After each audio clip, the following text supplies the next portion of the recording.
కీర్తనలు 34 అధ్యాయం 12-13 వచనాలు చదవండి ఎవరైనా. బ్రతుకగోరువాడు ఎవడైనా ఉన్నాడా? మేలునందుచు అనేక దినములు బ్రతుకగోరువాడు ఎవడైనా ఉన్నాడా? చెడ్డ మాటలు పలుకకుండా నాలుకను, కపటమైన మాటలు పలుకకుండా నీ పెదవులను కాచుకొను.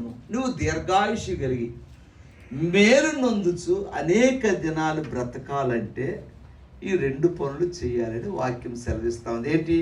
చెడ్డ మాటలు పలుకకుండా నీ నాలుకను, కపటమైన మాటలు పలుకకుండా నీ పెదవులను కాచు. ఈ 2 భూమి మీద ఎవరైతే వ్యక్తి చేస్తాడో వాడు దీర్ఘాయుషు కలిగి మేలు నొందుచు అనేక సంవత్సరాలు బ్రతుకుతాడని దేవుని వాక్యం సెలవిస్తుంది.